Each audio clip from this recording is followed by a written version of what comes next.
এই অনুষ্ঠানটি শ্রোতাদের জীবন গল্প ভিত্তিক অনুষ্ঠান। এই অনুষ্ঠানে শ্রোতারা স্বেচ্ছায় নিজেদের জীবনের গল্প বলেন। শ্রোতারা যা এখানে বলেন তা সরেজমিনে ইনভেস্টিগেটেড নয়, সুতরাং সেদিক থেকে বিশ্বাস অবিশ্বাস একান্তই আপনার নিজের। সম্পূর্ণ বিনোদনমূলক এই অনুষ্ঠানটি আমাদের ব্যক্তিজীবনে কখনো কখনো শিক্ষণীয় ভূমিকা রাখে। এই অনুষ্ঠানে যারা আসেন স্বেচ্ছায় অংশগ্রহণ করেন। এই অনুষ্ঠানে কনফেস করবার পরে কিংবা জীবন গল্প বলবার পরে তার ব্যক্তি ও সামাজিক জীবনে কোনো বিরূপ প্রভাব পড়লে সেটার জন্য রেডিও কর্তৃপক্ষ দায়ী নয়। আসসালামু আলাইকুম প্রিয় শ্রোতা, আপনারা শুনছেন জীবন গল্প। আমি আরজে কিবরি আপনার সঙ্গে রয়েছি। আমি কথা না বাড়িয়ে শুরুতেই আমার সঙ্গে যিনি গেস্ট রয়েছেন তার সঙ্গে আপনাদের পরিচয় করিয়ে দেবো এবং তার সঙ্গে কথা বলবো। কি নাম আপনার? মোহাম্মদ আরিয়ান। আরিয়ান, আপনি ছদ্মনাম ব্যবহার করছেন? হ্যাঁ। ওকে, এই গল্পটা খুব গুরুত্বপূর্ণ একটা গল্প। কিছু কিছু ভুল বা কিছু কিছু মোমেন্ট একটা জীবনকে যে পুরোপুরি পরিবর্তন করে দিতে পারে একটা মুহূর্তের মধ্যে, সেটা জানার জন্য আজকের এই গল্পটা শেষ পর্যন্ত শোনা আপনাদের জন্য জরুরি। তো আরিয়ান, বয়স কত হতে পারে এখন? এখন 19 বছর বয়স। আপনি রেডিও কি শোনেন? মানে শোনা হয় নিয়মিত? হ্যাঁ। তারপরে আপনি আবেদন করেন গল্পটা এখানে বলার জন্য। তো শুরু করেন, আপনি যেখান থেকে বলতে চান, যেভাবে বলতে চান। গল্পটা আপনার ফার্স্ট অফ অল শুরু হয়েছে, আমি ময়মনসিংহে লেখাপড়া করতাম। কোন ক্লাসে? ছোটবেলা থেকেই? হ্যাঁ। বাবা কি করতো আপনার? আমার বাবা ফিশারি আছে, তো ওইখানে আর কি বিজনেস করতো? হ্যাঁ, আমাদের নিজেরই ফিশারি আর কি, মাছ বড় করে তো বিক্রি করতো আর কি। ওকে, কয় ভাই বোন আপনারা? আমরা 2 ভাই 1 বোন। 2 ভাই 1 বোন। আমি সবার ছোট। সবার ছোট আপনি? ওকে, ঠিক আছে, বলেন। তো আমার ছোট থেকে ইচ্ছা ছিল আমি সায়েন্সে লেখাপড়া করব, কারণ আমার বিমান বাহিনী হওয়ার অনেক ইচ্ছা ছিল আর কি। এই কারণে বিমান বাহিনীতে যাওয়ার খুব ইচ্ছা ছিল? হ্যাঁ হ্যাঁ। ছোট থেকেই আমার মোটামুটি মধ্যবিত্ত পরিবার। আমার আব্বু এমনিতে মেম্বারি দাঁড়াই 2 বার কয়েক বুটে ফেল করছে আর কি, 6 বুটে। তো এবারে আর কি আব্বু পাস করছে। তো মানে সমাজ সেবক হিসাবে আমার আব্বু আর কি চিহ্নিত এলাকায় আর কি। তোমার কাকু আর কি বিজনেস করে, তো এই নিয়ে একটু আর কি সমস্যা, কেন আমার আব্বুর উপরে ওরকম কোনো নাই, সমাজ সেবক নামে সবাই আর কি চেনে। তো আর কি আমারে দূরে রাখছিল এই কারণে, যাতে মানে এলাকার কোনো সমস্যা আমার উপরে না হয়, বা মানে আমি যেন লেখাপড়া করে নিজে পায়ে কিছু করতে পারি, মানে সেই জন্যই আর কি আমারে দূরে রাখছিল আর কি। হ্যাঁ, আমার বড় ভাই ডিপ্লোমা ইঞ্জিনিয়ার, তো সেই ক্ষেত্রে আমিও যেন কিছু একটা করতে পারি, আমার আব্বুর উজ্জ্বল করতে পারি। এসএসসি রেজাল্ট কি ছিল? SSC result 4.25। কি হিউম্যানিটিস থেকে, সায়েন্স থেকে না কমার্স থেকে? সায়েন্স থেকে। ওকে, ঠিক আছে। তো আপনি ইন্টারের গল্প বলতেছিলেন, আপনার চাচা বাসায় আসছে বা সামথিং লাইক দিস। হ্যাঁ। তো আমার বলছিল তাদের সাথে খাওয়া দাওয়া করার জন্য। তো ঠিক আছে, আমি তাদের ওইখানে গেছি, খাওয়া দাওয়া করছি, গল্প টল্প করার পর রাত। তাদের ওখানে বলতে কাদের ওখানে গেছে? আমার কাকুর বাসায়। কাকুর বাসা কোথায় ছিল এটা? আপনার বাসা? আমাদের বাসার পাশে আর কি। আচ্ছা, তো হঠাৎ করে কাকুর বাসায় কেন গেলেন? উনি কি ইনভাইট করেছে? হ্যাঁ, মানে কাকু আসছে ঈদের সময়, আর আমিও তো বাড়িতে থাকি না। কাকু বাড়িতে থাকে না? কাকু কোথা থেকে আসছে? হ্যাঁ, কাকু এমনি থাকে আর কি একটু দূরে। হ্যাঁ, আপনার বাবার ছোট তো নিশ্চয়ই? হ্যাঁ, আপন ভাই। কি করে সে? ওই যে আপনার প্রজেক্ট নিয়ে আর কি উনি এসছে হচ্ছে হলো বাড়িতে, তো ইনভাইট করেছে আপনাকে। আর আমিও বাড়িতে থাকি না, তো সেই ক্ষেত্রে আপনি বাড়িতে থাকেন না কেন? ময়মনসিংহ থেকে লেখাপড়া করি। লেখাপড়া করেন, ওকে। হ্যাঁ, তো সেই ক্ষেত্রে আমি যখন আসছি, তো এই জন্য আর কি আমার বলছে যে আমাদের সাথে আজকে খাওয়া দাওয়া করো। আচ্ছা, ওকে। তো তারপর খাওয়া দাওয়া করার পর গল্প টল্প করতে প্রায় 11টার মতো বাজে গেছে। তো হঠাৎ করে, তো সেক্ষেত্রে আমি আর কি আমাদের বাসায় চলে আসবো, খাওয়া দাওয়া শেষ, গল্প শেষ। তো তারপর আমি গেট খুলতে যাই, দেখি গেট বাইরে থেকে মারা। মানে কাকুর বাড়ির গেট বাইরে থেকে মারা? বাইরে থেকে মারা। তো আমি কাকে ডাক দিয়া জিজ্ঞাসা করলাম, কাকি গেট খুলতেছে নাকি? পরে বলতেছে গেট তো খুলাই। পরে বুঝলাম যে বাইরে থেকে মাইরা, বাইরে থেকে কেউ লক করে রাখছে। হ্যাঁ। তারপরে দেখি একটু শব্দ চলতেছে, মানে আশেপাশে মানুষ আর কি। তারপর মানে প্রায় 2 থেকে 3 মিনিট পরেই আর কি একটা শব্দ আসছে, মানে গাড়ির আওয়াজ আসছে, দেন পুলিশ প্রশাসন আর কি এরকম কিছু একটা। তারপর শব্দ করছে, দেন আসছে। আচ্ছা, ওই ইয়ার সামনে থেকে বলতেছে, যখন শব্দ পাইছে তখন কাকির সাথে সাথে আবার ভিতর দিয়া ইয়াটা মেরে দিছে। কাকা নামে একটা মামলা আছে আর কি। তো সেক্ষেত্রে পয়সা ডাইরেক্ট আর কি বলতেছে যে নাম দিয়া বলতেছে কাকুর, যে ওনারে আমরা নিতে আসছি, ওনারে দিয়া দাও। সাথে ছোট একটা পোশাক আর কি দিয়া দিছে, এটা আর কি তোল দিয়ে দিছে, যে এটা পরায় আমাদের কাছে দিয়া দাও ওনারে। পোশাক পরায় দিয়ে দিতে? হ্যাঁ। আচ্ছা। তো কাকি তখন বলতেছে, স্যার একদিনের জন্য আসছি ঈদ করার জন্য, কি নিয়ে কিসের মামলা যেন আপনারা এসে এইভাবে দূরে নিয়ে যাবেন, আজকের দিনটা দেন ইতরা কইরা যাক। পরে আপনার বলতেছে চাচা কি ওই সময় কোনো মানে মামলাতে ছিল, মানে কোনো ধরনের কোনো জেলে ছিল বা না, অন্য নামে জেলে কোনো না, মামলা হয়েছে? ছিল তার ওই যে প্রজেক্ট নিয়ে আর কি। ও প্রজেক্ট নিয়ে মামলা ছিল, এর আগে কখনো জেলে যায়নি আপনার জানা মতে? না আপনি যা বলতেছেন আপনার আপনার নলেজ থেকেই বলতেছেন নাকি না, যেটা আপনি সত্য জানেন না? সেটাই বলতেছি, সেটাই মানে বলতেছেন। হ্যাঁ। আচ্ছা, না কারণ আপনার চাচির কথা শুনে তো মনে হচ্ছে যে ঈদ করার জন্য আসছে, মনে হচ্ছে জেল থেকে ছাড়া পাইছে, আমি জানি না। ওকে, না তারপর মানে হয়তো তারা জানতো যে মানে মামলা হয়ে আছে, তারা এটা সেক্ষেত্রে জানতো আগে থেকে? মনে হয় মেবি। ওকে, তারপর আচ্ছা, তারপর তারা ওটা মানে নাই, আর কাকিও বলতেছে আজকের দিনটা মানে আমি, আর তারপর আমি কাকিরে বলতেছে দিয়ে দিতে দিয়ে দেন, পরে বলতেছে কেমনি দিব, আজকে আইসে বাড়িতে এখন, মানে এগুলো নিয়ে ডিসকাস করতে করতে ওইখানে তারা বাইরে বাইরে শুরু করে দিছে গেটে। হুম, তো তারপর গেট ভাঙ্গার সাথে সাথে ডুইগা মানে আমি ছিলাম, আমার কাকা তো ভাই ছিল আর কাকা ছিল, তো তাদেরকে আইসা আর কি গেট খুললি না ভুলাই মাইট দৌড় শুরু করলো আর কি। মানে সবাইকে মারতে শুরু করেছে। হ্যাঁ, হ্যাঁ। আপনার বাড়ি থেকে আপনাদের গেট কত দূর, ওই কাকুর বাড়ি কত দূর ছিল? 100 মিটার 150 মিটার হবে। পাশাপাশি তো? তো আপনার বাড়ি থেকে লোকজন আসেনি সেই সময়টাতে? তো শুধু আম্মু বাড়িতে ছিল, আর যখন এরকম ইয়া ছিল তখন আসছে, কিন্তু মানুষও তো সাইড থেকে ওই প্রজেক্টের বিরোধীরা তো তারাই আইসে আর কি আগে আটকে, তারপর আর কি পুলিশ প্রশাসনকে খবর দিছে। মানে প্রজেক্টটা হয়তো আমার কাকু একাই খাইতেছে বা একাই সবকিছু পরিচালনা করতেছে, যার কারণে আরো এলাকার লোক আছে তারা আর কি এটা করতে পারতেছে না, যার কারণে আর কি আগে থেকে একটা বিরোধ। কিসের প্রজেক্ট করতো আপনার কাকু? বিভিন্ন কোম্পানি আসলে ওইগুলো জমি আর কি কালেক্ট করে দিত আর কি। ও আচ্ছা আচ্ছা, মানে এক ধরনের ব্রোকার ছিল। কোনো কোম্পানি যদি হাউজিং করতো তাহলে আপনার কাকা গিয়ে ওদের জমিগুলা, যাদের যাদের জমি আছে ওদের সাথে কথাবার্তা বলে এদেরকে সেল করানোর জন্য কাজ করতো। ও ইন্টারেস্টিং, এ ধরনের কেস তো আগে শুনি নাই। আচ্ছা, তারপর আইসা মায়ের দূর করার পর আমারে আর আমার কাকা তো বাইরে একটা হ্যান্ডকে পরাই দিছে। তো আপনাকেও পড়িয়ে দিয়েছে? হ্যাঁ।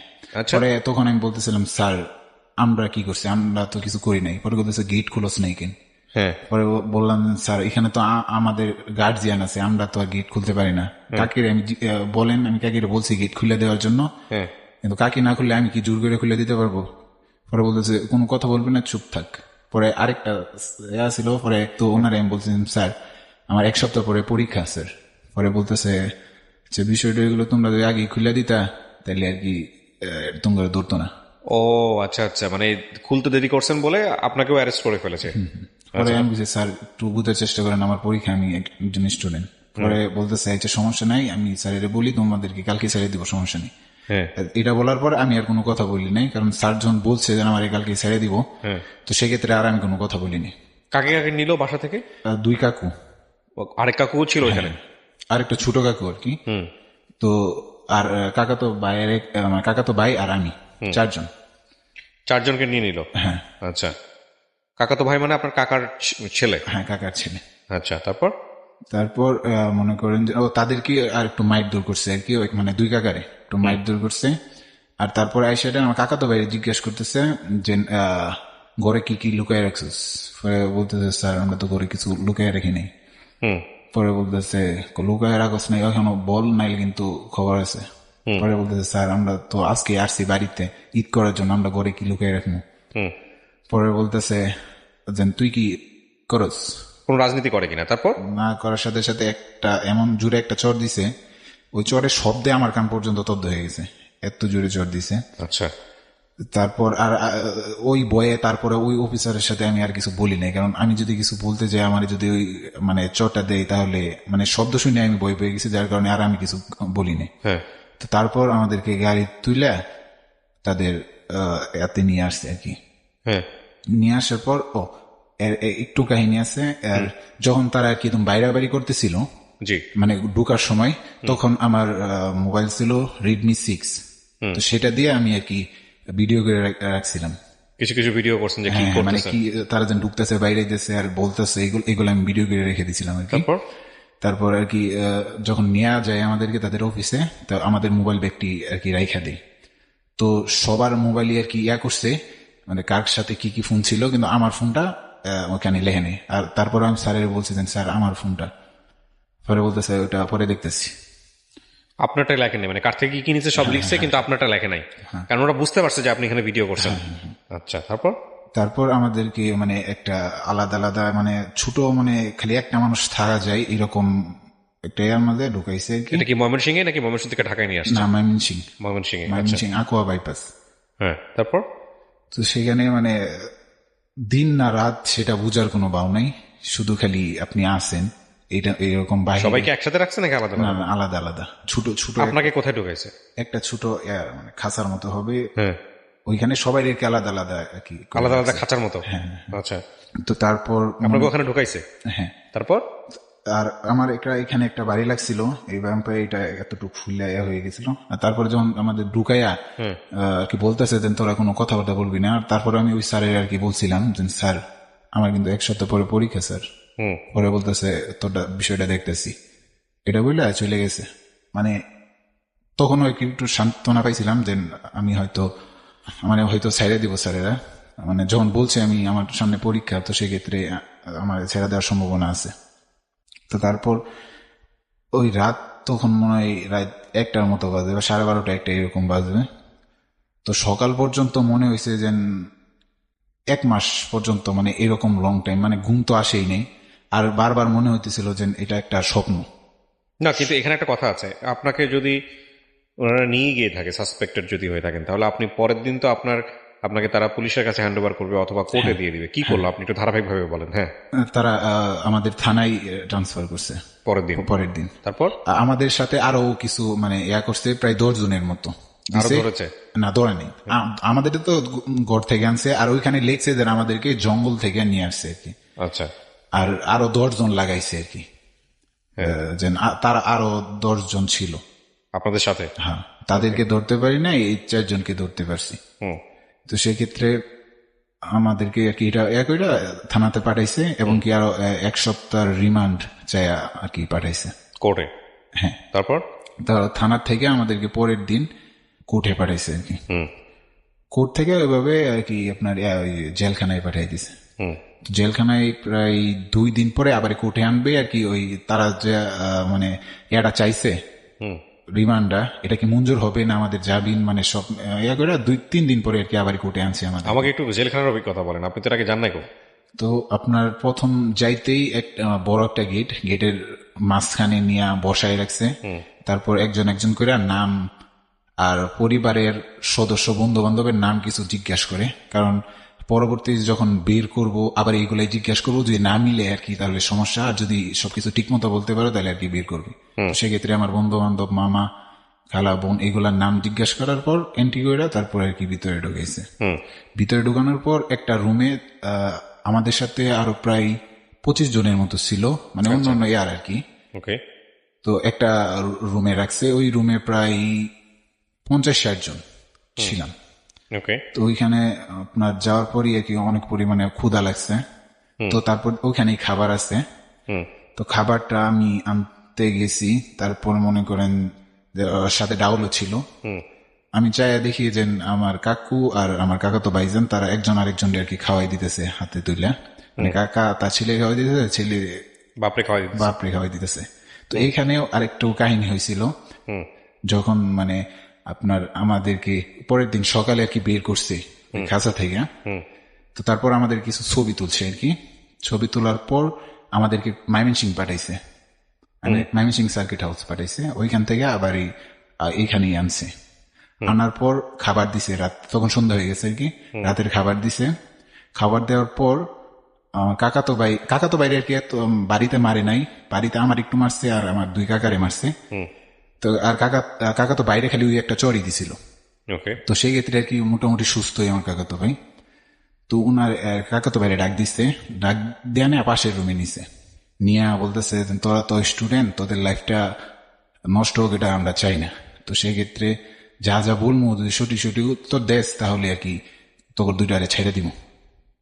তারপরে বলতেছে আচ্ছা স্যার আপনি যা বলবেন, যা আমি সত্য জানি তাই বলবো। পরে আর কি একটা রেকর্ডিং হয়তো মেবি ফোন আর কি সামনে রাখছে। তারপরে জিজ্ঞেস করতেছে তোর বাপের এই অবধি যা যা কুকর্ম আছে সব আমাদেরকে বল। আমার বড় ভাই আর কি বলতে মানে কাতো ভাই বলতেছে যে আমার আব্বু তো ওইরকম কিছু করে নেই, জাস্ট প্রজেক্ট আসে জমি জমা কিনে দেয়, হয়তো এলাকার ওই মানুষরে ওই রকম ভাবে রাখে না, সে একা একাই করে, এই লিগে অনেক শত্রু হয়ে গেছে। পরে বলতেছে এইগুলা তোরে বলতে বলিনি, যেগুলো বলতে বলছি ওইগুলো বল। পরে বলতেছে স্যার আমি তো আমার বাপ সম্বন্ধে এতটুকুই জানি। এটা বলতেই আরেকটারে বলতেছে আর কি যেন এটা ধরতেই মনে করেন যে প্রায় 50 থেকে 60টার মতো হইব, মানে শুধু পাছার এইখান দিয়া ইচ্ছা মতো বিটাইছে। আমরা ওই পাশ থেকে খালি শুনতেছি দেন বাইরে দিতেছে শব্দগুলা। কাকা বলতেছে মনে হয় আমার পোলাটারে মেরে গেল। তারপর কতক্ষণ পরেই ভাই খুঁড়ে আইলো। পরে ভাবলাম যেন হয়তো বাইরে এরকম ভাবে মারছে, পরবর্তী সিরিয়ালটা আমারই হয়তো নিয়ে এরকম ভাবে মারবো। তো আমি শুধু একটাই তখন এনআরসি করতেছিলাম। তো ভাই এসে বাইরের একটা বাড়ি আর কি, মানে ফিরাইতে সময় মানে হাতে লাগছিল, হাত দিয়ে এদিক দিয়ে রক্ত আর কি ভাবে পড়তেছে। আইসা ভাই বসতে পারতেছে না, ভাই দাঁড়াই দিছে। ভাই বউ, পরে কইতেছে না সমস্যা নেই। সাথে সাথে আরেকটা আসছিল, আইসা বলতেছে কি ব্যাপার তোমার হাতে কি রক্ত গিয়া ব্যথা পেয়েছ, তোমার কি কেউ কিছু বলছে? পরে বলতেছে আমার মানে চাচাতো ভাই বলছে না ওই হাত দরজা এখানে লেগা ব্যথা পেয়েছি। পরে বলতেছে না সমস্যা নাই, বলো তোমার কি কেউ কিছু বলছে বা কেউ মারছে, মারলে বলো, আমিও তো একটা অফিসার। পরে তাও আমার চাচাতো ভাই বলছে যে না আমার কেউ গোপন করলো কেন? যদি এটাও আবার নিয়ে মারে তো, মানে এই বয়ে আর কি বলছে যে না মারেনি। তো সেক্ষেত্রে পরে আর আমাদেরকে ডাক দেয় নাই। এভাবেই পরে গাড়িটা আসছে, গাড়ির মধ্যে তুলে দিছে, আর একটা ব্যাগ সাথে তুলে দিছে। তারপর দেখি যে চাচাতো ভাই চাচারে খাওয়াই দিতেছে, আর চাচা তার ছেলেরে খাওয়াই দিতেছে। তো তারপর আমার শরীরে অনেক মানে জ্বর, মানে বই পায়া, আর মায়েরও তো দিছে, এই জন্য আর কি আমার শরীরে অনেক জ্বর। তো কিছু খায়া বড়ি খাইতে হবে। আমার আসার সময় আমার এক পাতা এইচ দিয়ে দিছিল। তো সেই ক্ষেত্রে আমি, আপনার বাবা বা আপনার ভাইয়েরা কেউ যোগাযোগ করতেছে না থানাতে? না থানাতে যোগাযোগ করতেছে, কিন্তু এই যে আরো আসামি দিছে এবং কি আরো কিছু অজ্ঞাত রাখছে, ঠিক আছে। তো সেই ক্ষেত্রে সবাই মানে আসলে আমার আব্বুরেও দিবে, এটা এই ভয়ে আর কি আমার আব্বুরেও আমিও না করছি যেন আব্বু ওইখানে যেন না আসে, বা আব্বু যেন মানে ফেস না হয়, আপাতত একটু দূরে যেন থাকে। কারণ অজ্ঞাত দিয়ে দিছে, এখানে আব্বুর নাম মতো দিয়ে দিতে পারে যে এই বিষয়ে দৌড়াদৌড়ি করে। তো সেক্ষেত্রে আমার আম্মুই সব দৌড়াদৌড়ি করছে। তো তারপর আমি মনে করেন যে এক নলা মুখে দেওয়ার পর এমন মনে হইলো যে লাইফে এরকম বাদ আমি জীবনে খাইনি। কেন, কি হয়েছে? মানে এরকম জঘন্য একটা মানে গন্ধ, মানে বাড়িতে মনে করেন যে 3 দিন বাদ পড়ে থাকার পর যেরকম একটা গন্ধ হয়, মানে আমার ভিতরে আমি দিতে পারতেছি না, এটা যতটুকু দিছি তার থেকে আরো ভিতরে যা আছে সব বের হয়ে আসতেছে। তারপরে মনে করেন যে একটু পানি দিয়া গিলছি, এরকম ভাবে 2-3 বার গিলার পরে তারপর দিয়ে আমি গিলতে পারতেছি না। তারপরে মনোরম ভাবে খাওয়ার পর একটা বিছানা করছে, মানে চাচারাই তো বিছানা করছে বড় করে। তো এখানে আর কি শুইতে গেছি। তো তখন আর কি একটু একটু গরম, ফ্যান ছাড়া, কিন্তু আমার প্রচন্ড শীত করতেছে, মানে জ্বর আসছে তো শরীরে। আচ্ছা। তো সেক্ষেত্রে ওইখানে যারা আরো থাকে তাদেরকে আর কি বললাম যে আমার একটা চাদর দিন। পরে বলতেছে এইগুলা চাদর যদি উপরে রাখো তাহলে তোমার শরীরে সুশ্রয়নী হবে আর কি। তো সেক্ষেত্রে পরে লুঙ্গি ছিল, একটা চাদর ছিল, ওইগুলা কি আমার উপরে রেখে আমি বড়ি খেয়ে শুয়ে পড়ছি। তারপরে আপনার সকাল হয়েছে, সকাল হইতেই ওইখানে আপনার কেউ দেখা করতে, প্রতিদিন একবার করে দেখা করতে পারা যায় আর কি। তো সেক্ষেত্রে আর কি মাইক দিয়া বইলা দেয় যে নাম, বাপের নাম বইলা দেয় আর কি। আচ্ছা। তো সেক্ষেত্রে আমার নাম আসছে, কাকাদেরও নাম আসছে, আমারও আর কি নাম আসছে। তো তারপর আর কি আমরা যাই ওইখানে। তারপর দেখি আম্মু আসছে আর কাকি আসছে। তারপর আর কি তারা বললো যে আমরা তো আর কি বুঝতে পারিনি যে আমাদের কি মামলা টামলা দিছে। তো তারাই বললো যে মামলা দিছে প্রস্তুতি ডাকাতি। আপনার 1 সপ্তাহ পরে পরীক্ষা ছিল? হ্যাঁ। আচ্ছা, ততক্ষণে কয়দিন গেছে? 3 দিন। এর আগে আপনার নামে কোনো মামলা ছিল? কোথাও কোনো মামলা ছিল না। আচ্ছা, তারপর আপনার কথা বললাম, আম্মু তো জীবনে ওরকম মানে ফেস করে নাই। আম্মু অনেক ভয় পায়া, মানে আম্মু কান্তাছে যে লাইফটা তোমার শেষ করে দিছে, মানে এরকম একটা মামলা দিছে, সরকারবাদী মামলা, তোমার লাইফটা তো শেষ। তুমি কত ছিলা যে তুমি সায়েন্সে লেখাপড়া হইরা মানে বিমান বাহিনীতে যাইবা, তো সেক্ষেত্রে তো তোমার লাইফটা শেষ। তো আম্মুর সামনে আমি কাঁদতে পারতেছিলাম না, কিন্তু আমরা যখন যাই তখন প্রায় আধা ঘন্টার মতো কান্না করছি। আপনাকে মামলাতে আসামি উল্লেখ করেছে? হ্যাঁ, কত নাম্বার? 4 নাম্বার, মানে 4 জনের মধ্যে 4 নাম্বারই। আপনাকে কি হিসেবে দিয়েছে? সহযোগিতায় ছিলেন? হ্যাঁ, আমি একটা দাও নিয়ে দাঁড়াই আছিলাম। এগুলো দিচ্ছে? হ্যাঁ। আচ্ছা, তারপর? তারপর আর কি ওই আরো বলছে যে 2 দিন পরে, পরের দিনই বললো যে তোমাদেরকে কুড়ে নিব, তো তোমার জন্য উকিল রাখছি আর কি, মানে আমাদের 4 জনের জন্য আর কি উকিল রাখছে। তো পরে আমি বলছি যে উকিল রে বইলো যে আমার পরীক্ষাটা এটা একটু ভালোভাবে করার জন্য, আর তুমি কলেজ থেকে প্রিন্সিপাল স্যারের বইলা যা যা কাগজপাতি লাগে ওইগুলো নিয়ে এসো। তারপর আম্মু কলেজে যায়, মানে প্রায় 2 দিনের মতো কাগজপাতি সবাই না উকিলের কাছে দিছে। আর তারপর আমাদেরকে আর কি ডাক দিছে যে কুটে যেতে হইব। সকাল সকাল আমাদেরকে লাইন ধরে আর কি পরে গাড়ি দিয়া কুটে নিয়ে গেছে। কুটে নেওয়ার পর যখন আমাদেরকে তুলতেছে তখন ওই সব উকিলের সব দেখতেছিল আমার ফুফু, মানে ফুফু একটু দৌড়াদৌড়ি করছে উকিল নিয়ে। তো ফুফু আমার মাথায় হাত দিয়ে আর উকিল রে বলছে যে স্যার এর দিকে একটু দেখেন, কারণ এর 2 দিন পরে পরীক্ষা। তো তারপর আর বলছে আচ্ছা সমস্যা নাই, আগে রিমান্ডটা করতে হবে, কাটাই দেবে, তারপর পরীক্ষার কথা বলতে হবে। তারপর আমাদেরকে আর কি ওই কোর্টে তুলছে। কোর্টে তোলার পর আমাদের উকিল ছিল 2টা। উকিল এখানে বলছে আর কি যে এরা তো স্যার ছাত্র, মানে যা যা বলার বলছে। আর ওই পাশে আর কি একটা পুলিশ দাঁড়ায়া বলছে যেন আমাদেরকে হস্তান্তর করছে, তো এটা আমাদেরকে দেন, আমরা তদন্ত করব, এরকম কিছু আর কি বলছে। পরে 1 দিনের রিমান্ড মঞ্জুর করছে আদালত। আচ্ছা, তো যখন 1 দিনের রিমান্ড মঞ্জুর হয়ে গেছে তখন তো আমার পরীক্ষার জন্য জামিনের আবেদন করতে পারে না, তো সেই ক্ষেত্রে আর জামিনের আবেদন করতে পারেনি। পরে আবারই আমাদেরকে জেলে নিয়ে গেছে। রিমান্ড নিল না, রিমান্ড আর কি ডেট দিছে ওই 1 দিন পরে আর কি রিমান্ডে আবারই থানায় নিবে আর কি রিমান্ড।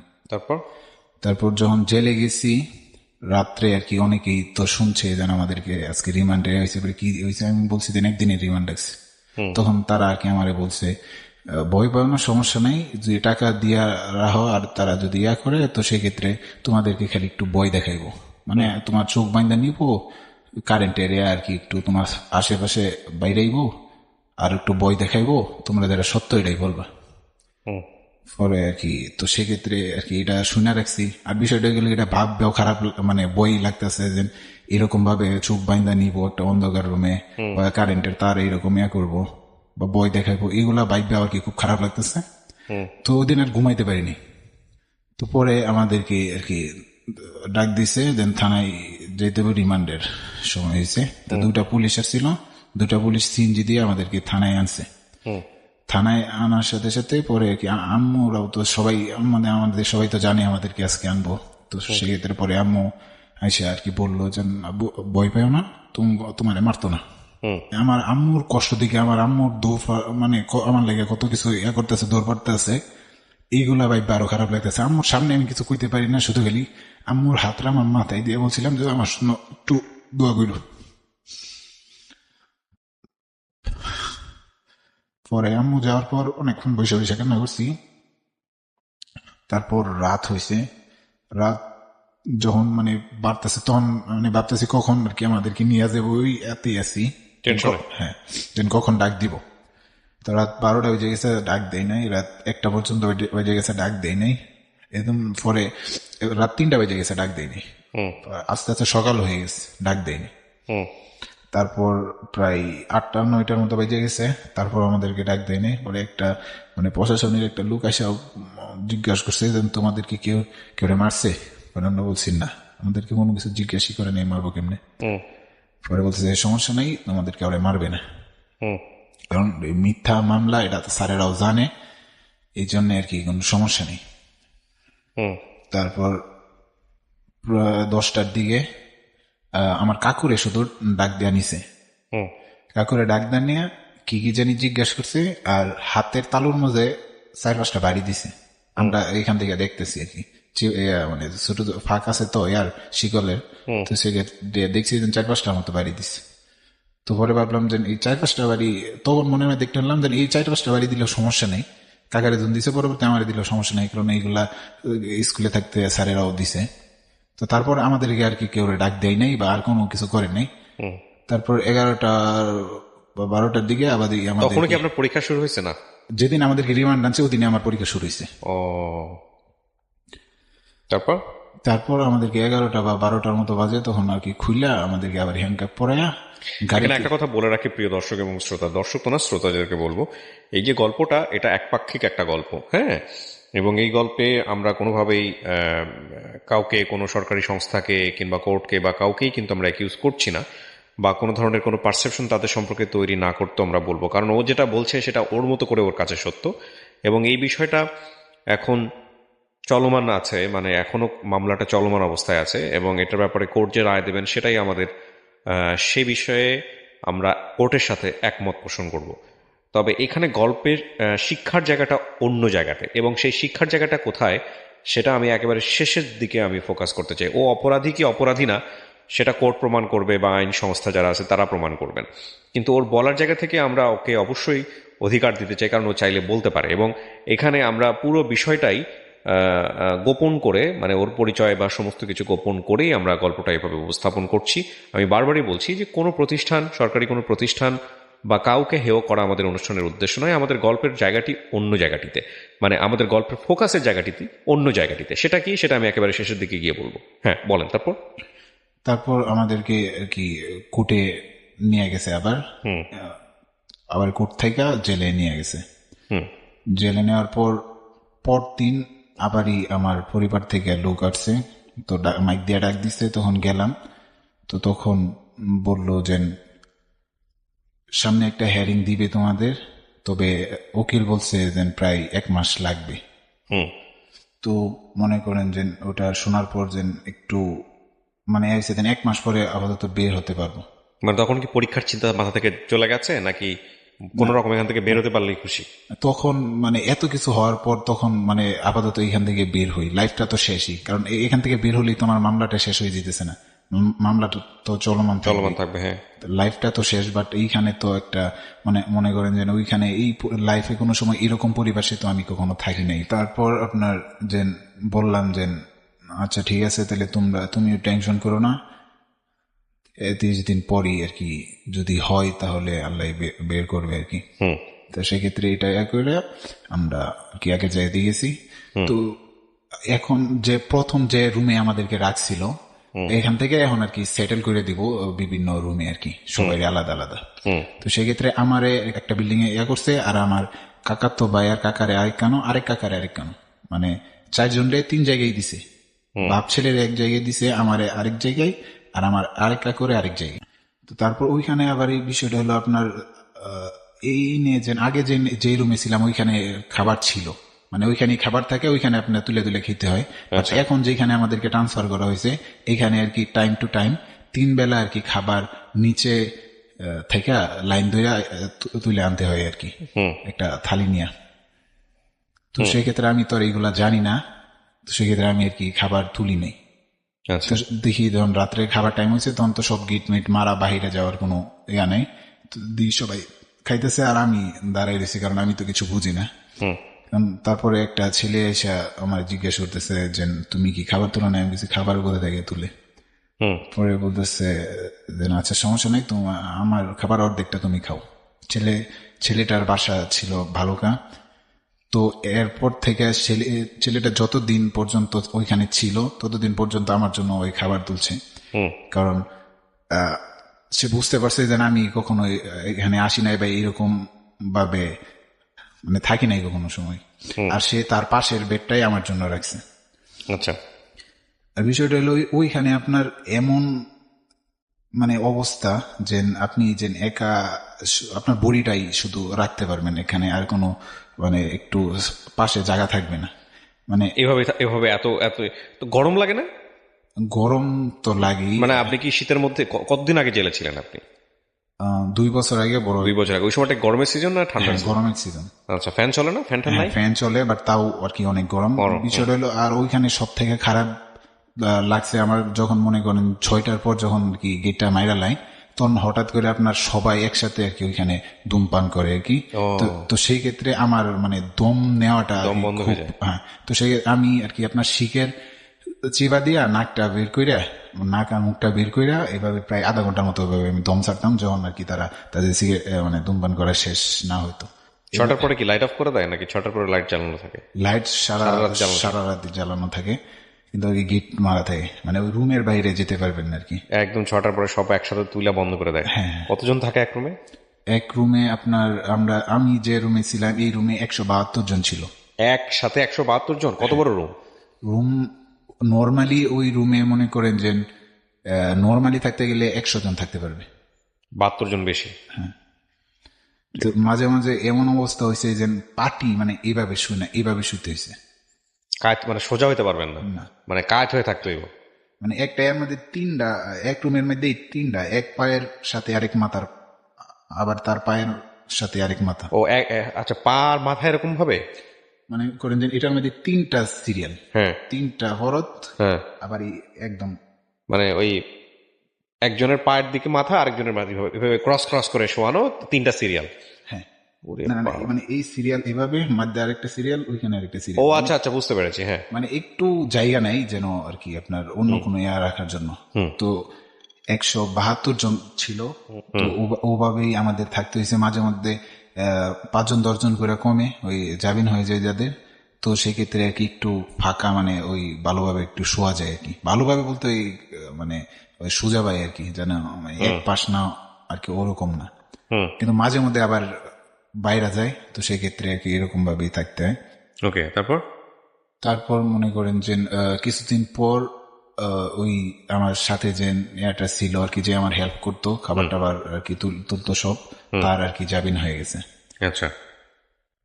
তারপর আবারই আমি একলা হয়ে গেলাম, কারণ এমনিতে তো আমার একলা রাখছে, আর তারা তাদেরকে আলাদা আলাদা ভাবে রাখছে। তো মনে করেন যে এইখানে সবাই মনে করেন যে মানে এদের ব্যবহার, মানে আমি লাইফে কোনো সময় মানে এরকম কারোর সাথে থাকি নাই, বা এরকম মানুষের ব্যবহার কোনো সময় পাই নাই আর কি। তো আমার মানে যারা পাশে থাকে মাঝে মধ্যে আর কি এদের দেখলেও আর কি আমার একটু ভিতরে আর কি খুব খারাপ লাগে, কারণ শরীরে অনেক কাটা ছেঁড়া থাকে, তো ওদের আর কি মানে ওরা আর কি সবাই আর কি মাদক মামলা, এইগুলো মামলায় আর কি ঢুকছে, শরীরে অনেক কাটা ছেঁড়া দেখলে। ব্যবহার বলতে কি, মানে খারাপ ব্যবহার? হ্যাঁ, আর হ্যাঁ, প্রচুর পরিমাণে খারাপ ব্যবহার, মানে সবার না, অনেকেরই আর কি। মনে করেন আমি এক জায়গায় বসে রয়েছি একা একা, আমার এক লোকে আর কি ডাক দিছে, এদিকে। পরে আমি গেলাম, বলতেছে এই তোর কি মামলা, মানে একটু ভাব ধরে বলতেছে আর কি, এর মতো। পরে আমি বললাম যে ভাই আমার তো প্রস্তুতি ডাকাতি মামলা। তো আমার এটা শোনার পরে আর কি এরপরে আর আমার কিছু বলেনি। আর ওইখানে আমার সময় কাটছে, আর আমার পায়ে যে ব্যথাটা পাইছিলাম এটা আল্লাহর মধ্যে প্রায় 3 দিন থেকে 4 দিনের মধ্যে ঠিক হয়ে গেছিল, কারণ আমি মানে ফুললি ভাবে 5 ওয়াক্ত নামাজ পড়ছি ওইখানে। ওইখানে উঠা নামার এতে আর কি আপনার আল্লাহর মধ্যে কোনো ওষুধও খাইতে হয় নাই, মানে ওভাবে ভালো হয়ে গেছে। আর শুধু খালি ওই মলম দেওয়া হয়েছিল, মলমটা মনে করেন যে 5-6টা মলম দেওয়া ছিল, কারণ আমার যে চাচাতো বাইরে যেন আর কি মারছিল, এটা একদম কালো হয়ে গেছিল। আচ্ছা। যখন আর কি আপনার ওটা মলমটাকে আমি দিয়ে দিতাম, যখন মানে দেখতাম মলম দিতে যায়, আমার মনে করেন চোখ দিয়ে পানি পড়তো আর কি, এইরকম ভাবে আর কি মারছে। তো তারপর মনে করেন যে আমাদের এভাবে আর কি চলতে চলতে মাস হয়েছে। তারপর একদিন 29 দিনের দিন একদিন আম্মু আসছে, ও তার আগেও আমার ভাই আসছিল তার আগে। যখন ডাক দিছে গেছি, যাই দেখি আমার ভাই আসছে, আর ভাইয়ের সাথে আমার এক চাচাতো বোন আসছে। তারপর বাইরে বললাম যে টেনশন নিও না, আমি মানে ভিতরে ভালোই আছি, সমস্যা নাই, আমার নিয়ে টেনশন নিও না, আম্মুরে বলবা টেনশন না নেওয়ার জন্য।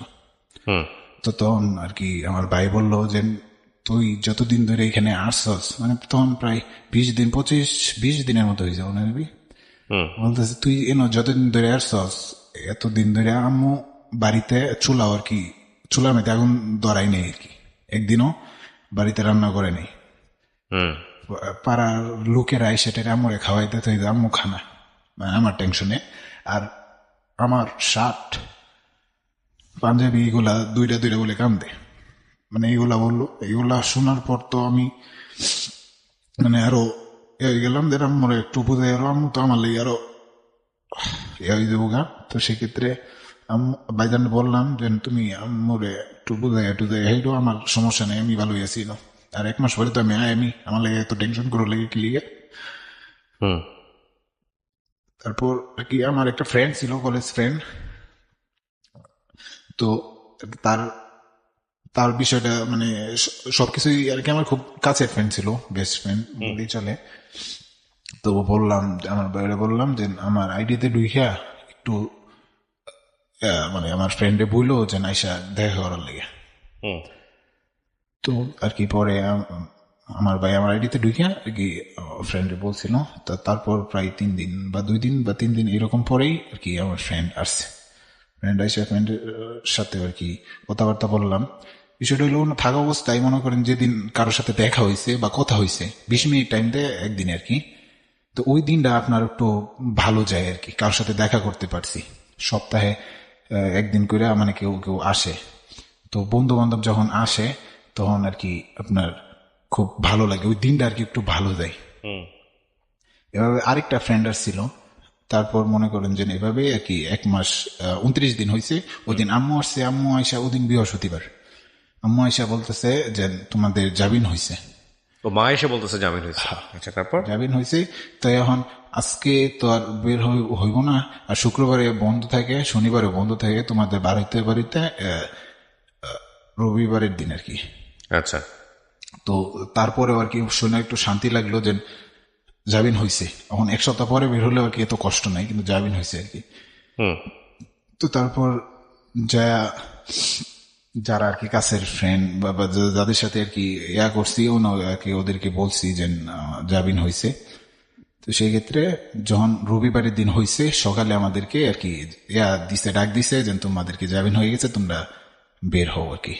হুম তারপর আমরা গেছি, ওই গেটের সামনে যাইতেই সবার নাম ডাকছে, আমার নামও ডাকছে, আমার কাকা তো ভাইয়ের নামও ডাকছে, কিন্তু আমার কাকার নামে বলতেছে আপনাদের জামিন হয়েছে ঠিক আছে, কিন্তু আপনাদেরকে বের হওয়া যাবে না, কারণ আমাদের নন এফআইআর আরেকটা মামলা আছে, এটা বলতেছে। মানে আমাদের তো জামিন হয়েছে যেটা আর কি আমাদেরকে ঢোকানোর সময় যেটা আর কি যে মামলাটা দিয়া ঢুকাইছে এটা জামিন হয়েছে, কিন্তু কাকার নামে নন এফআইআর আরেকটা মামলা আছে আর কি।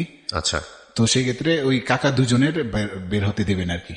হুম তো সেই ক্ষেত্রে আমরা আর কি করার আছে, ওইখানে তো আর কিছু করার নাই, আমরা 2 ভাই বের হইলাম। হুম ওইখানে অনেক জিজ্ঞাসাবাদ, প্রায় 2 ঘন্টার মতো এক জায়গা থেকে আরেক জায়গায় জিজ্ঞাসাবাদ করার পরে বের হয়েছি। বের হওয়ার পরে দেখি যে আব্বু আসছে আর কি আমাদেরকে নেওয়ার জন্য। তো যাই প্রথম আব্বুর আর কি জড়াই ধরছি। তো পরে চাচা তো বায়ু আসে। কতদিন পরে বের হলেন? সব মিলে 1 মাস 3 দিন। 1 মাস 3 দিন, হ্যাঁ। তারপর চাচাতো ভাইও আসলো, এসে আর কি পরে জিজ্ঞেস করতে আছে তোমার কাকা রাখো। ওরা বললাম যে তাদের নন এফআইআর বলে একটা আছে, ওটার জন্য তারা বের হতে পারবে না, ওটা জামিন করার লাগবে। তারপর আর কি আমি ডাইরেক্ট বাড়িতে এসে পড়ছি। আমার কাকা তো ভাই আর বাড়িতে যাই নাই, বলতেছে যে ওই বাড়িতে আর আমি যাবো না। তারা কি তাদের যে আগের বাসা ছিল ওই বাসায় চলে গেছে, আমি বাড়িতে গেছি। তো আমি বাড়িতে যাওয়ার পর যে আমাদের ওইখানের যত মুরব্বী মহিলা দাদা এলাকার যারা আছে সবাই, মানে আমি জানতাম না যে আমার সবাই এত পছন্দ করে বা এত ভালোবাসে। সবাই আইসে আমার হাত ধইরা কান্নাকাটি করতেছে আর বলছে যে তোমার লাগে আমরা সবাই মিলে অনেক ধরছি, তোমার ধইরা নিছে। মানে এইগুলা দেওয়ার পরে আমি মানে নিজেরই মানে ইয়ারা বলতেছি না যে সবাই মুরব্বী সবাই আমার এত ভালোবাসে, মানে সবাই আইসে আর কি হাত ধরে ডাইরেক্ট কান্নাকাটি। মানে তাদেরকে তো আমি বুঝাইতেছি যে কান্না করতেছেন কেন, কিন্তু তারা তারপরে আর কি তারা আসছে অনেক, মানে তারা সবাই বলছে যে তোমার জন্য আমরা সবাই অনেক দোয়া করছি। তারপর এভাবে করার পর মামলায় আবার হাজিরা আমরা দিই। তো যে আমাদের সাথে যেন আরো 10 জন দিছিল, তারা আর কি তখন হাইকোর্ট থেকে আর কি জামিন কইরা আরো 2-1টা এরপর তাদেরকে আর কি এই মামলা থেকে মুক্তি দিয়ে দিছে। মানে এই মামলা থেকে তাদেরকে খালাস করে দিয়েছে। তো এখন এই মামলার মধ্যে শুধু আমরা 4 জনই আছি আর কি। আচ্ছা, এখনো মামলা চলমান? হ্যাঁ। লেখাপড়া কি হলো? লেখাপড়া তারপর আর ওইখানে তো পরীক্ষা যখন দিতে পারি নাই তখন আমার ফর্ম ফিল আপ হয় নাই আর কি। তো সেক্ষেত্রে পরে আর বললাম যে তাহলে সামনের বছর করবো নে। তো ওটা নিয়ে আর আমি যখন ওটা থেকে বের হয়েছি তখন আর কি আমার মন মাইন্ড অন্যরকম হয়ে গেছিল, যে মানে সবকিছুই ভুলে গেছে, মাথার মধ্যে কিছু নাই, লাইফে এত বড় একটা জ্বর গেছে। তো তারপর কিছুদিন পরেই শুনলাম যে এটা অটোপাস দিয়ে দিবে আর কি সরকারে। তো তখন আমি হ্যাঁ, তো তখন আমি আবার কলেজে যাই, স্যার আমি তো পরীক্ষা দিতে পারি না এই ঝামেলার জন্য, এটা মানে জানেন। তো আমার ফর্ম ফিল আপটা কি এখন মানে আপনারা কইরা এটা অটোপাস করার নিয়ে কোনো সিস্টেম আছে? তখন স্যার আর কি বলে যে আর যদি কিছুদিন আগে আসতা তাহলে আমরা এটার ব্যবস্থা করে দিতে পারতাম, কিন্তু তুমি লেট করে ফেলছো আর কি। সেক্ষেত্রে আর কি স্যার না করে দিছে আর কি, যে হবে না। তো তারপর আর কি মনে করেন যে বাড়িতে আসলাম, বাড়িতে এসে আর দেখি যে মানে বন্ধু বান্ধব যেন আগে একটা আসলেই ভালো করে জিজ্ঞেস করতো বা ওরকম একটা মানে, কিন্তু এখন থেকে বন্ধু বান্ধব আর কিরকম দেখলেও তো না দেখে একটা মান করে চলে দেখে, মানে জেল খাটছি আমি যখন আর মানুষ নাই, অন্য কিছু হয়ে গেছি। সেক্ষেত্রে মানে নিজের কাছে খুব খারাপ লাগতেছে, মানে নিজের বন্ধু বান্ধব যদি এরকম করে তাহলে আর এখানে কার সাথে চললো, সারাদিন তো আর ঘরের ভিতরে থাকা যায় না। তো তারপর ভাইজানরে বললাম যে আমি তো বাড়িতে থাকতে পারতেছি না, একটা ব্যবস্থা করো। পরে ভাইজান বলতেছে তাহলে তুই ঢাকা এসা পর, এখানে দিয়ে তোর একটা কাজের ব্যবস্থা করে দিতে পারি কিনা। পরে আমি ঢাকা আসছি, পরে কারেন্টের ওয়ারিং করার ওটার একটা আর কি তার এক বন্ধু আর কি করে, তো ওইখানে প্রায় আমি 1 মাসের মতো কাজ করছি। তারপর ওইখানে কাজ শেষ, তারপর দেখি যে আমি মানে আমার একটা সমস্যা, ওইটা এগুলো সাপ্লাইয়ের পানি খাইতে পারি না আমি। সাপ্লাইয়ের পানি খাওয়াইলেই আর কি আমার টাইফয়েড হয় আর কি। তো সেই ক্ষেত্রে আর কি আমি দেখি যেন অসুস্থ হয়ে যেতেছি। তো সেই ক্ষেত্রে আমি আবার বাড়িতে চলে গেছি, যে এখানে থাকতে পারতেছি না। তারপর বাড়িতে যায় আবার মনে করেন যেন ওইরকম ভাবেই চলো, 2-1টা বন্ধু বান্ধবের সাথে মাঝে মধ্যে আর কি দূরের বন্ধুর সাথে যায় আর কি একটু আড্ডা দিই। বুঝতে পেরেছি, আমি খুব স্বাভাবিকভাবে বুঝতে পারতেছি যে আপনার জীবনটা এখন কেমন হয়ে গেছে। আপনি একটু আমাকে বলেন তো যে আপনি কেন আজকে এই গল্পটা আজকে রেডিওতে বলতে আসলেন? এটার একমাত্র কারণ আমি স্টুডেন্ট, আমার লাইফটা এরকম ভাবে মানে আমার অনেক স্বপ্ন ছিল ছোট থেকে যে আমি সায়েন্সে লেখাপড়া করে আমি লাইফে কিছু একটা হমো।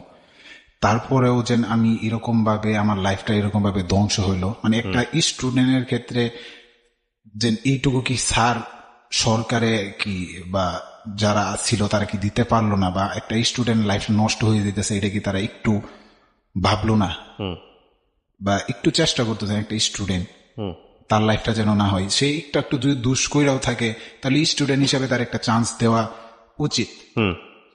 তো আমি তো কোনো দোষ অন্যায় করি নাই, তারপরেও আমি একটা স্টুডেন্ট ছিলাম, আমার জন্য তো একটু আপনি এটা তো রেডিওতে বলে আপনি তো মানুষের কাছ থেকে সিম্প্যাথি পেলেও পেতে পারেন। আপনি যেহেতু বিষয়টা আপনি যদি মনে করেন আপনি ভিকটিম, রাইট, আপনি যদি মনে করেন আপনার প্রতি অন্যায় করা হয়েছে, তাহলে আপনি আইনের দ্বারস্থ হন, আপনি মামলা করেন। মামলা করা তো নাগরিক অধিকার, আপনি মামলা করতেই পারেন। কিছুদিন আগে আমাদের এখানে সাংবাদিক আসছিল, তারা ওইটা পর্যবেক্ষণ মানে করে গেছে। তো সাংবাদিকেরও আর কি একটা হবে ইয়াটা নিয়ে।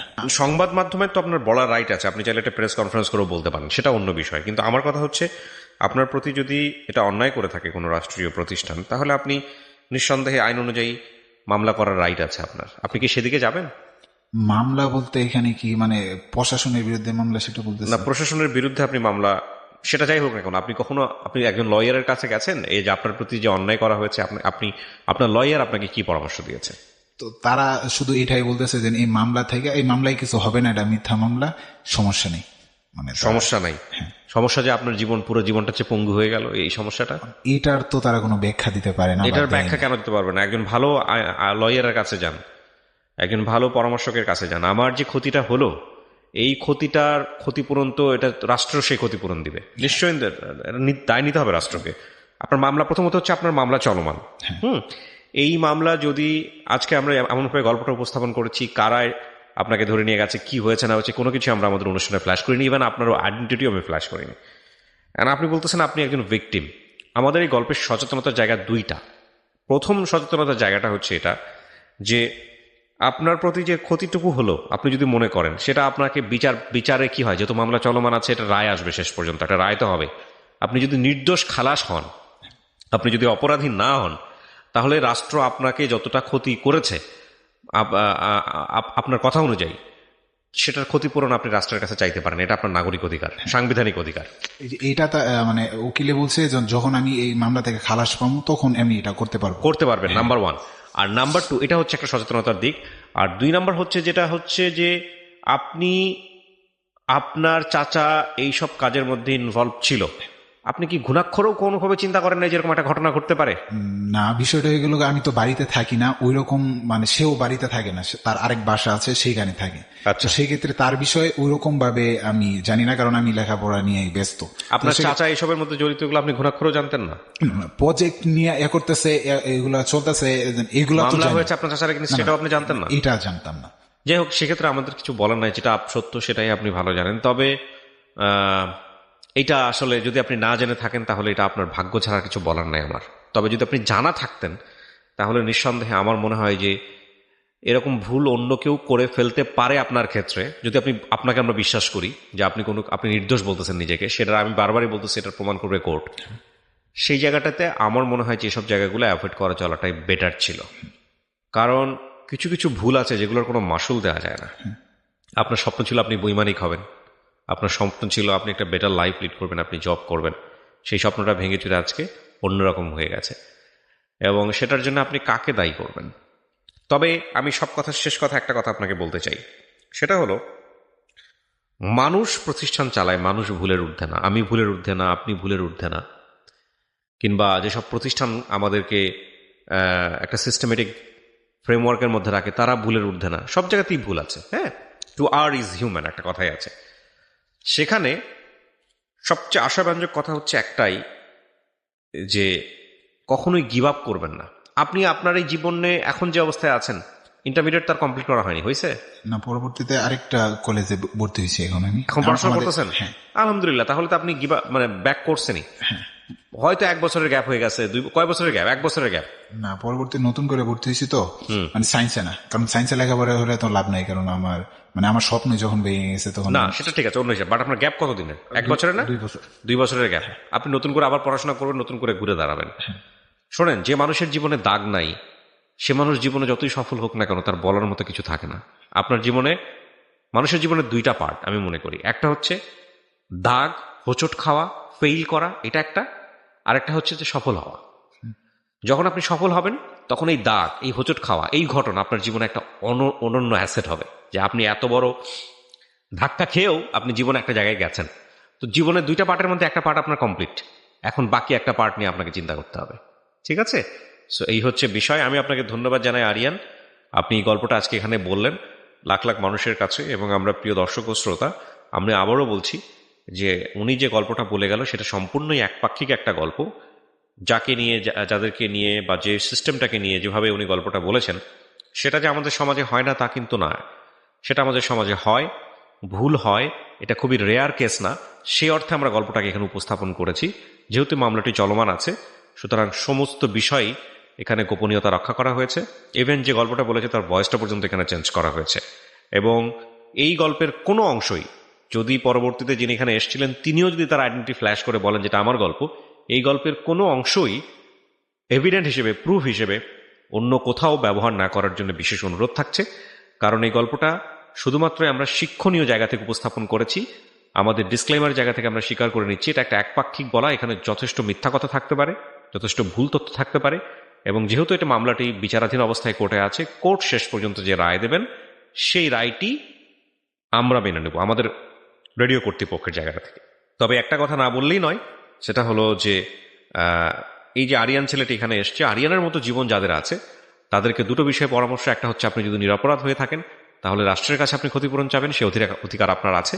এবং আরেকটি বিষয়ে পরামর্শ, সেটা হলো জীবনে যদি এরকম দুর্ঘটনা ঘটেই যায়, যদি আপনার কথা সত্য হয়ে থাকে, তাহলে কখনোই গিভ আপ করবেন না, থেমে যাবেন না। এবং থেমে যাওয়াটা জীবন নয়, জীবনে অভীষ্ট লক্ষ্যে পৌঁছানোর জন্য অবশ্যই কাজ করে যাবেন। অনেক ভালো থাকুন। আজকের মতো এ পর্যন্তই। শুভরাত্রি।